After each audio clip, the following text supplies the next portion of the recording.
Proyekto Helmo.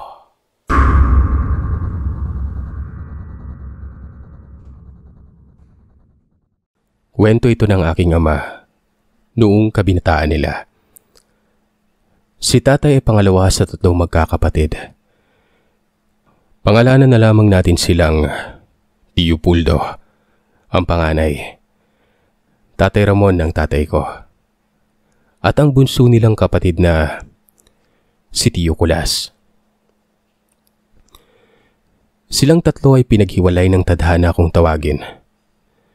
Inampon sila ng magkakahiwalay at namuhay sa iba't ibang pamilya bago muling magkita noong sila ay nasa mid-20s na, kung saan meron na silang kani-kanilang buhay at pamilya nun. Hindi din namin nakilala ang aming lolo at lola at kung paano sila nagkawatak-watak at nagkahiwa-hiwalay noong inampon ay dahil sa pangyayaring ito. Lumaki sila Tatay Ramon sa isang pamilya na buo. Andun sina lolo at lola, pero hindi katulad ng ibang pamilya na masaya. Ang mga magulang nila ay merong kanya-kanyang kalaguyo noong mga panahon na ito. Kumbaga, hindi lang magkahulihan pero alam mo yung naghihintayan na lang.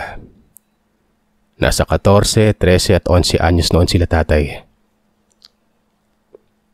Naunang hindi na umuwi ang kanilang ama. At matapos ng ilang araw ay dumating naman ang isang lalaking nagpakilalang nobyo naman ng kanilang nanay. Hindi naging maganda ang buhay nila. Inaapi sila. Halos parang bugbugin itong nobyo ng kanilang ina. Ito magkakapatid. Ang malala, ni minsan ay hindi man lamang sila kinampihan ng kanilang nanay. Pinagtatrabaho pa sila madalas na kinukuha din ng nobyo ng nanay nila ang kita nun. Isang araw noon, habang wala ang kanilang ina, ay napag-initan umano nitong nobyo niya ang nakababata nilang kapatid na si Kulas. Akmang bubugbugin na sana ito ng kalaguyo ng kanilang ina. Nang laban itong si Leopoldo at Tatay Ramon. Si Tatay Ramon noon ay matangkad na lalaki na.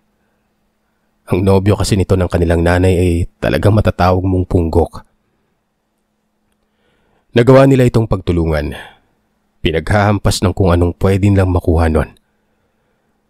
Manlalaban pa sana itong kalaguyo pero dumating ang ibang kapitbahay ng magkakapatid at kinampihan sila.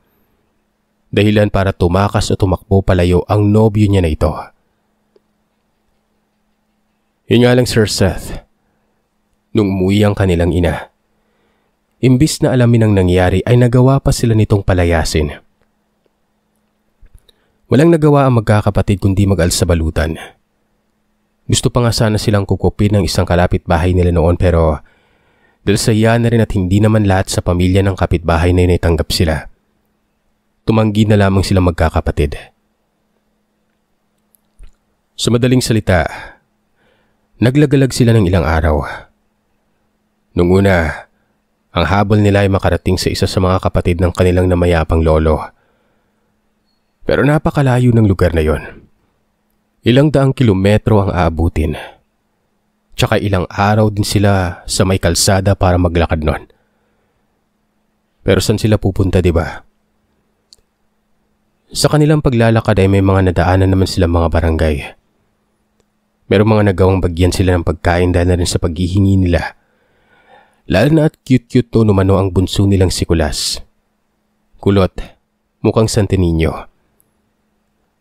May katabaan din ito kaya syempre bilog na bilog kaya napagkakatuwaan. Sabi nga nila tatay, duda sila kung kapatid nila si Kulas na buo. Baka nga daw nabuntis yung nanay nila na iba na yung ama. Pero ibang kwento na yon. Merong mga kalimitang nagpapatuloy sa kanila kapalit ng kung anong pwedeng trabaho na pinapagawa sa magkapatid na ito. Pero hindi sila nakikituloy talaga na matutulog. Basta makakain lang, sapat na. At maglalakad na sila ulit. Kung tulugan lang naman ang tatanungin ay walang problema. Madalas silang nakikituloy sa mga barangay hall o di kaya sa mga simbahan o kamalig na madadaanan nila. hanggang sa makaabot na sila sa pinakadulong barangay. Inabot sila ng ilang araw sa paglalakad noon. Tinatawag itong huling barangay dahil malayo na ang kasunod. Dadaan na sila sa isang kalsadang puro kapunuan. Walang kabahayan. Niwala kang masakyan nun. Ang lugar na ito magpasa hanggang ngayon ay walang pampublikong sasakyan, Sir Seth. Kung makakadaan man dito ay mga pribadong sasakyan. Wala nang iba.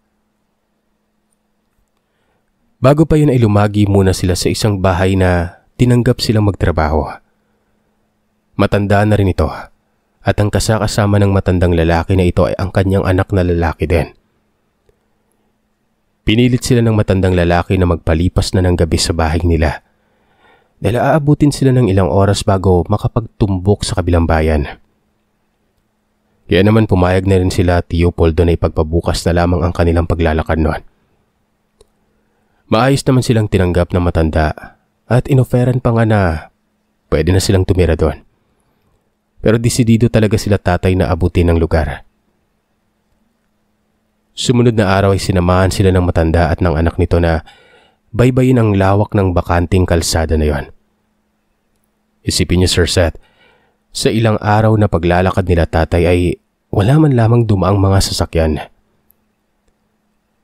Nasa may 3 oras na silang naglalakad noon nang bigla na lamang kumulimlim ang langit. Tapos ay unti-unting bumuhos ang hindi namang kalakasang ulan. Kanya-kanya silang nagsitakbuhan at naghanap ng masisilungan noon. Unang hinanap nila tatay ay yung mga malalaking dahon ng gabi para sana masilungan nila. O hindi kaya yung mga niyog na pandak o kahit saging man lamang. Maya-maya, lalong lumakas ang ulan at sinamahan pa ito ng malakas na tubig. Minadali nila tatay ang paghahanap ng lugar na magpipwestuhan noon. Tumakbo sila sa gilid ng kalsada papasok sa mga puno. Ang huli nilang narinig na mga kataga mula sa matandang si Lolo Luis ay ang mga salitang, "Huwag kayong lumayo sa amin. Baka mawala kayo." At bago pa man sila tuluyang huminto, ay nagulat sila tatay dahil sa walang ano-ano ay bigla na lamang kumapal ang usok o nagkahamog sa buong paligid doon. Noong una ay naririnig pa umano nila ang boses ng mag-amang hinahanap sila. Kaya huminto pa sila at nagpalusot ulit sa mga puno para lamang bumalik at hanapin ang mga boses na yon. Pero sa hindi maipaliwanag na dahilan, ay hindi na nila makita ang mag-amang Luis at Ben. Kaya naman ang ginawa ng kanilang Kuya Poldo ay naghanap pa ng masisilungan at naisip nilang mamaya na lamang nila hahanapin ang mag-ama na ito. Hanggang sa nakakita sila ng isang kamalig, Sir Seth. Kasabay ng pagkakita nila ng kamalig na yon, ay ang biglang lalong pagkapal ng hamog sa paligid. At dahil na rin sa takot na magkapatid na baka tuluyan silang magkandawala ang tatlo, ay dali-dali silang tumakbo papuntang kamalig na yon.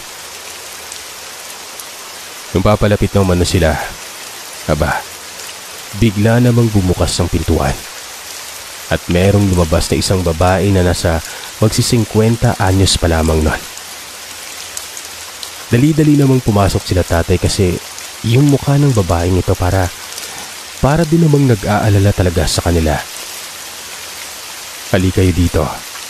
Pasok," sabi niya. Tumakbo ang magkapatid sa loob nun. Tapos ay sinara na ng matanda ang pintuan. Sinarado pa niya umano ito. Pagkatapos ay tinanong niya ang mga bata kung saan galing at paano napunta sa lugar na yon. E di nagkwento naman sila tatay. Binigyan umano sila ng damit pamalit noon dahil sa basa nilang kasuotan. Ayon sa babae, magpatila muna umano ng ulan sila tatay at magpalit ng damit. Baka magkasakit. Ni hindi nagpakilala ang babae. Hindi na nila ito natanong dahil medyo masalita ito. Panay umano ang haplos nito sa kanilang bunsong kapatid na si Kulas. Hinayaan na lamang nila gawa ng baka nakukyutan umano ito. Lalong lumakas ang ulan noon. Lalong kumapal ang hamog. Ilang oras ang lumipas hanggang sa unti-unti nang nawala ang hamog na ito. Nakaupo lamang sila buong maghapon sa may isang sulok ng bahay. Ang matanda ay kaharap lamang sila. Maya-maya ay tumayo ang babae at pumuntang kusina sabay nagpaapoy na. Nag-usap-usap pa ang magkapatid kung pwede na silang magpaalam gayong patila na ang ulan nun. Nagkusa namang tumayo si Tio Poldo at lumapit dito sa babae. Nagpasalamat at pagkatapos ay nagsabing aalis na sila para bumalik sa kalsada at baka hinahanap na sila ng mag-amang Luis at Ben. Biglang tumigil sa pagluluto ang babae at ang sabi nito kay Tio Poldo ay, "Sige iho, pero kung maaari bago kayo umalis ay kainin niyo muna itong niluto ko para sa inyo. Pampainit ng tiyan sa malamig na panahon. Ihahatid ko din kayo." Dahil sa nakaramdam ng gutom ay hinintay na lamang nilang maluto ang sabaw na ito. Para kila tatay, hindi normal na sabaw ang natikman nila noon dahil masarap ang pagkakaluto. Para umano itong dinurog na kalabasa at may mga halong mga malunggay at maliliit na hiwa ng karne. Marami silang nakain. Sumabay lamang din sa kanila ang babae. Maya-maya ay naitanong ni Tio Poldo sa babae kung nasaan ang mga anak nito. Nagtaka naman ang babae at sinabi kay Tio na wala siyang anak noon. Ang tugon ni Tio Poldo, kanino pong mga damit na ito na bigay niyo sa amin?" Nangiti na lamang ang matanda at ang sabi nito, hindi lamang umano sila tatay ang kauna-unahang naligaw sa bahay niya. Meron umanong mga bata o pamilyang naliligaw, kaya bilang pasasalamat ay nag-iiwan sila ng regalo o mga gamit sa babaeng yon. Medyo nakakapagtaka yung paliwanag pero parang convincing noon sa edad nila tatay. Matapos kumain, magpapaalam na sana sila Tio nang bigla na lamang umano silang sabay-sabay nakaramdam ng pagkaantok noon. Ang tanging narinig nila sa babae ay ang katagang kung gusto muna nilang umidlip. Umakyat lamang sila sa may papag at mahiga muna. Bagay na ginawa nila noon. Maya-maya, nagising si tatay na niyuyugyug ng kanyang kuya Poldo. Bumangon na daw at kailangan nilang umalis noon. Hinakay naman din pabangon ni tatay si Tio Kulas. Pagkabangon nila ay naabutan na naman ni Tio Poldo ang babae na nagluluto na naman ng pagkain. "Manang, pwede na po ba kaming umalis? Baka hinahanap kami." Ngumiti lang ang matanda at nagsabi ito bigla kay Tito ng, "Nako, hindi ko na kayo ginising kanina kasi masarap ang tulog nyo. Pero kung ngayon tayo aalis, tingnan nyo yung paligid. Puro gubat at padilim na. Marami ng mababangis na hayop ang nag-iikot dyan sa may labas ng kakahuyan. Gagabihin kayo bago nyo marating ang kalsada. Marami pang tulisan dyan na nanghuhuli ng bata at baka kung ano ang ipagawa sa inyo. Maigi pa, ipagpabukas na ninyo ang pag-alis. Sasamahan ko kayo hanggang sa kalsada." Medyo nag-iba umano ang pakiramdam ni Tio Poldo bilang panganay. Sa lahat-lahat kasi ng mga tinutuluyan nila o nakikain sila ay para bang may iba sa babaeng yon. Dahil sa pagtataka nito, nang muling yayain ng babae silang magkakapatid na kumain nun. Hinayaan niya lang kumain ng mga kapatid niya pero siya, walang kagana-gana. Nagkukunwari na lamang siyang hinihigop ang sabaw at nagkunwaring nilulunok pero ang totoo ay binabalik niya ito sa may mangkok. Nung matapos ng magkapatid at saktong tumalikod ang matanda, ay ibinalik ni Tio Poldo ang kinakain nila sa may mangkok. Alam ni Tito na dapat ay pinigilan niya rin ang mga kapatid niya pero ayaw niyang mahalata siya kung tama man ang hinala nito.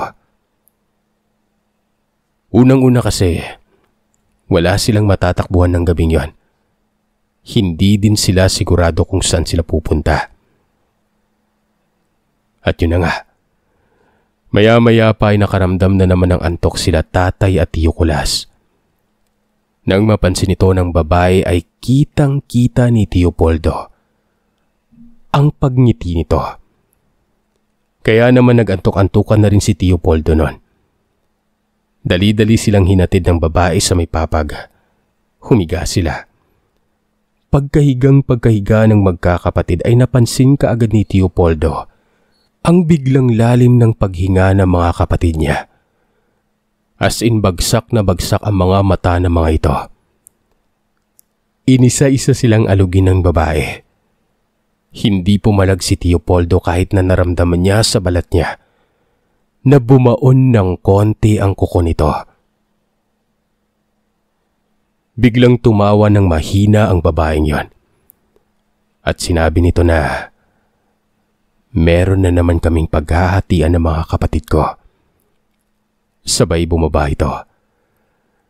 Narinig pa ni Tio Poldo ang pagbukas ng pintuan at pagsara. Mga ilang minutong katahimikan. Bago dinilat ni Tio ang kanyang mga mata. Padilim na. Walang kailaw-ilaw ni isang gasera ang loob ng tirahan ng babaeng yon. Sa kalagitnaan ng katahimikan, ay nakarinig si Tio Poldo ng maingay, malakas at matinis na iyak na tila ba may iniindang sakit o naghihirap sa may bandang labas ng bahay nun. Doon ay lumingalinga si Tio habang pinagmamasdan ng loob at nang makasiguradong walang tao ay tumayo ito. Gumapang, inisa-isang sinilip ang mga pader na merong awak noon. Hanggang sa isang parte ng pader ay natanaw niya hindi kalayuan sa bahay. Sa mismong ilalim ng isang malaking puno ay isang nilalang na hugis taong nakalugay ang buhok. Walang damit. Nasa harapan nito ay isang ilawan na maliit na gasera. Doon ay para itong nakabukaka na tila ba dumudumi. At kung tingnan pa nga ito ni Tito ay hirap na hirap sa pag-erenon. Medyang yuyuko. Tititig sa lupa habang ang mga kamay ay nakayapos sa lupang yon.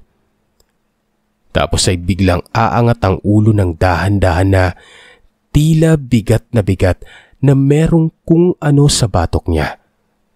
Para hindi maangat ang ulo ng matagalan. Mga ilang minutong paulit-ulit ang senaryong yon.